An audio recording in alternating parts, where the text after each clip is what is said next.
tahu salah Kang Mas mengikuti tantangan Sutawijaya itu. Dia hanya diperalat oleh Jakatingkir. Arya Mataram meletakkan surat tantangan dari kertas kayu ke meja batu di hadapan Arya Penangsang. Dirapatkannya kedua belah tangan dan ditundukkan kepalanya sebagai tanda penghormatan.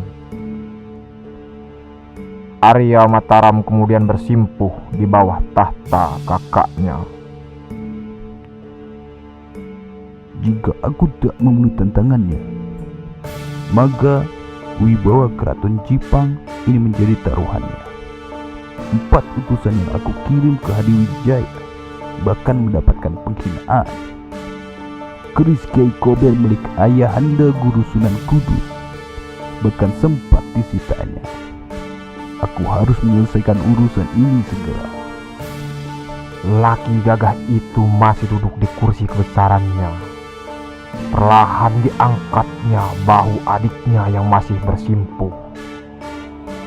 Dipeluknya lelaki yang selama ini menjadi adik, sahabat, dan penasehatnya itu. Jika terjadi sesuatu terhadapku, aku minta engkau menyelamatkan diri. Garis keturunan Raden Sekar Seda Ing Lepen ini harus engkau teruskan. Aku perintahkan engkau dan keluargamu segera pergi dari sini sekarang juga.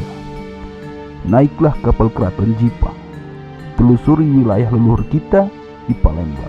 Aku mengandalkanmu. Peristiwa itu masih terngiang di telinga Arya Mataram yang kini terpisahkan jarak dan waktu dari keraton yang pernah menempanya dengan segala ilmu pengetahuan dan ilmu agama itu.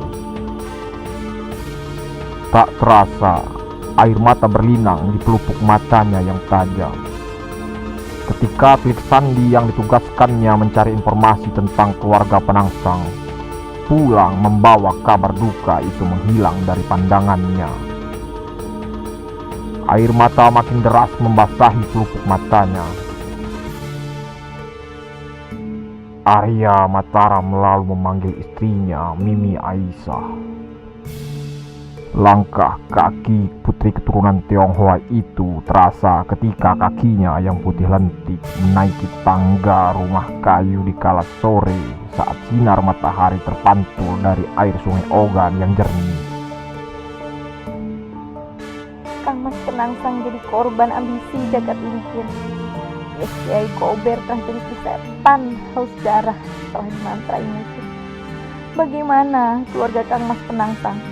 Adakah Telik Sandi yang Kakang kirim telah kembali dari tanah Jawa? Mimi Aisyah bertanya dengan kesedihan yang tidak dapat disembunyikannya. Air matanya bercucuran membasahi pipinya yang masih molek itu. Tak tahulah ada yang selamat atau tidak. Anak Kakang Penangsang tercerai berai. Istrinya ikut terbunuh karena tidak mau tunduk dengan pajak. Kerabat kita ada yang mengungsi ke Ampel Delta, Purabaya, dan Lasem. Begitu laporan tanpa balik sang Telik Sandi yang baru pulang dari tanah Jawa itu nih. Percakapan suami istri itu tanpa disadari mereka menjadi titik tolak hapusnya sejarah kebesaran kerajaan Demak di Jipang. Di tanah pelariannya ini, Arya Mataram telah berubah nama menjadi Arya Blanga, prajurit yang berasal dari Demak, Pulau Jawa. Masyarakat setempat tidak tahu jika rombongan yang mengaku dari Demak itu adalah keturunan Raja-Raja Majapahit. Di tempat barunya di Lubuk Rukam, Arya Mataram menjadi penyiar Islam. Putra dan beberapa pengikut setianya, beberapa punggawa keraton Jipang, kini tinggal dan menetap di desa Lubuk Rukam, Oku, Sumatera Selatan. Sebuah wilayah perdikan pemberian kerabatnya keturunan Sultan Arya Damar yang memimpin Kesultanan Palembang. Arya Mataram tinggal di sebuah rumah kayu di dekat aliran sungai Ogan yang mengingatkan ia akan sungai Bengawan Solo. Kau diperalat, Danang Sutawijaya. Tak mungkin aku sampai hati melukaimu. keponakanku sendiri. Pembunuhan Kakang Mukmin bukanlah atas perintahku. Aku telah mengetahui semuanya. Ada yang tidak beres di lingkungan Keraton Pajang. Penangsang dengan tenang menghampiri Danang Sutawijaya. Dibentangkan kedua tangannya lebar-lebar, pertanda betapa rindunya ia ingin meluk anak angkat sepupunya yang gagah itu. Gurunya Sunan Kudus meramalkan bocah ini nantinya akan menjadi pemimpin baru di masa depan.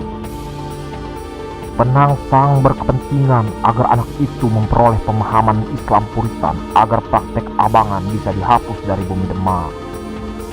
Ya, sebagai murid Sunan Kudus, Arya Penangsang memang dikenal penyiar Islam garis putih dan menolak pencampuran budaya dengan agama sebagaimana banyak dipraktekkan pemeluk agama Islam bekas kaula kerajaan Majapahit. Sekilas raut ragu di wajah Sutawijaya, namun air mukanya kembali seperti sebelumnya. Nah, kedatangan Penangsang dengan tangan terbuka membuat kaki kiri Sutawijaya beringsut satu langkah. Kedua tangan bocah remaja tangguh itu masih memegang erat tombak Kiai Pleret. Di belakang Penangsang terdengar ringkikan keras Gagak Rimang seolah ingin memberitahukan majikannya bahwa ada bahaya yang mengintai. Akan tetapi semuanya terlambat. Angin menderu ketika Kiai Pleret mengarah ke lambung Penangsang yang seketika terkoyak senjata sakti yang kelak menjadi pusaka Mataram itu. Darah bercucuran dari lambung yang kini memperlihatkan usus yang terburai. Penangsang limbung dan terhuyung 3 langkah ke belakang. Beruntung Gagak Rimang menyangga tubuhnya sehingga tidak terjatuh. Keris Kiai Kober berwarangka coklat itu dilepaskannya dari sabuk belakang tubuhnya. Usus yang terburai disangganya dengan keris peninggalan Sunan Kudus tersebut. Kau keras kepala, Danang. Tarik mundur pasukanmu. Jika terburainya ususku ini dapat memuaskan hatimu, biarkanlah aku mengalah. Segera bentuk tim penelisik tewasnya paman angkatmu Kakang Mukmin. Aku berjanji akan membantumu menyelidiki siapa dalam atas semua ini. Suara Penangsang tetap tenang. Kebijaksanaan terlihat di wajahnya. Pelajaran tauhid yang didapatnya langsung dari guru sekaligus ayah angkatnya Sunan Kudus telah mematangkan emosinya. Sutawijaya sontak terpengaruh dengan ketenangan pamannya yang kini terluka itu. Ia menyeret langkahnya mundur ke belakang ke arah pasukannya yang berbaris berbanjar membentuk benteng. Suasana seketika hening. Kedua belah pasukan yang masih berhadapan itu nampak menahan diri menunggu aba-aba dari pemimpinnya.